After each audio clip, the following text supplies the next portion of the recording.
ఆకాశవాణి భారత అంతర్జాతీయ చలనచిత్రోత్సవం 2024లో తెలుగు నటులు అక్కినేని నాగేశ్వరరావుపై జరిగిన కార్యక్రమం సందర్భంగా ఆకాశవాణి అందిస్తున్న ప్రత్యేక కథనం ఇప్పుడు వింటారు. సినీ ప్రియుల కోసం ఉత్తమ చిత్రాలను ఒకే చోట ప్రదర్శించడానికి ఉద్దేశించిన 55వ భారత అంతర్జాతీయ చలనచిత్రోత్సవాలు international film festival of India IFFI ఈ నెల 20వ తేదీన ప్రారంభమై 28వ తేదీ వరకు 9 రోజుల పాటు గోవాలో జరుగుతున్నాయి. వివిధ దేశాల వైవిధ్యమైన సంస్కృతుల, భాషలకు చెందిన అపురూప చిత్రాలు ఈ చిత్రోత్సవంలో చూసే అవకాశం లభిస్తుంది.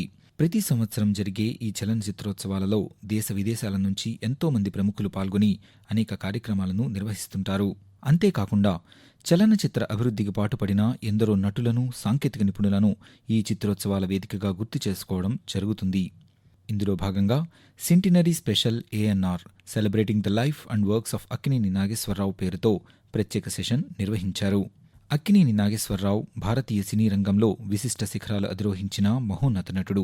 మాయాబజార్, మహాకవి కాళిదాసు, భక్త తుకారాం, శ్రీరామదాసు వంటి సాంప్రదాయ భక్తి చిత్రాలే కాకుండా లైలా మజ్ను, అనార్కలి, ప్రేమ్ నగర్ వంటి ప్రేమ కావ్యాలలో తన అద్వితీయ నటనతో విభిన్న పాత్రలకు ప్రాణం పోసి ప్రేక్షకులను మెప్పించిన విలక్షణ నటన అక్కినేని సొంతం.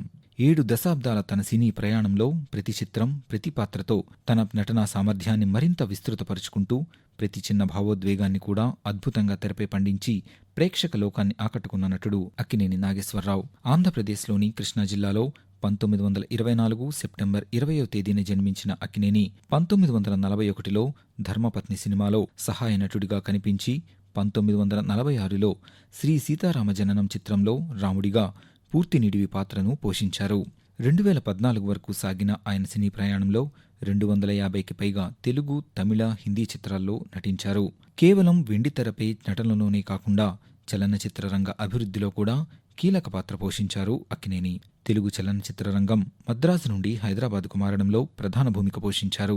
1975లో అన్నపూర్ణ స్టూడియోస్ను, 2011లో Annapurna international school of film and మీడియాను స్థాపించి చలనచిత్ర రంగ అభివృద్ధికి కృషి చేశారు. తెలుగు చిత్రరంగంలో ఎందరో దర్శకులను, సాంకేతిక నిపుణులను, నటులను, రచయితలను పరిచయం చేసిన వ్యక్తి ఏఎన్ఆర్. సినీ రంగంలో అనేక ఘనతలు సొంతం చేసుకున్న నటులు అక్కినేని.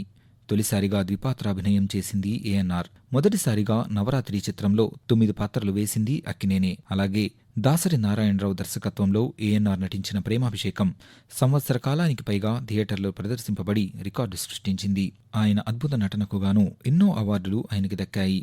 సినీ రంగపు అత్యున్నత పురస్కారం దాదాసాహెబ్ ఫాల్కే అవార్డుతో సహా పద్మశ్రీ, పద్మభూషణ్, పద్మవిభూషణ్, 5 ఫిలింఫేర్ అవార్డులు, 7 నంది అవార్డులు, మధ్యప్రదేశ్ రాష్ట్రం నుండి కాళిదాసు కౌస్తుభ అవార్డు, తమిళనాడు నుండి అరిగల్ అన్నా అవార్డులు కూడా ఆయన అందుకున్నారు.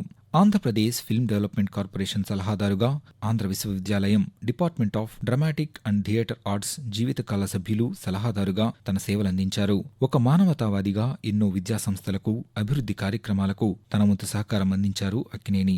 ఈ విలక్షణ నటుడి గౌరవార్థం సెప్టెంబర్ 2024లో ANR 100 king of silver screen పేరుతో దేశవ్యాప్తంగా 25 నగరాలలో ఆయన చిత్రాల్ని ప్రదర్శించడం జరిగింది. ఏఎన్ఆర్ శత జయంతి వేడుకలలో భాగంగా భారతీయ తపాలా శాఖ ఏఎన్ఆర్ ముఖ చిత్రంతో స్టాంపు విడుదల చేసింది. తెలుగు చలనచిత్ర పరిశ్రమకే కాకుండా భారతదేశ సినిమా రంగానికి బహుముఖ సేవలు అందించిన అక్కినేని నాగేశ్వరరావుకు జాతీయ, అంతర్జాతీయ సినీ ప్రముఖులు ఈ 55వ భారత అంతర్జాతీయ చలనచిత్రోత్సవం వేదికగా నివాళులర్పించారు. భారత అంతర్జాతీయ చలనచిత్రోత్సవం 2024లో తెలుగు నటులు అక్కినేని నాగేశ్వరరావుపై జరిగిన కార్యక్రమం సందర్భంగా ఆకాశవాణి అందించిన ప్రత్యేక కథనాన్ని ఇప్పటివరకు విన్నారు. రచన, వ్యాఖ్యానం సాయి సిస్లా. సమర్పణ ప్రాంతీయ వార్తా విభాగం, ఆకాశవాణి విజయవాడ కేంద్రం.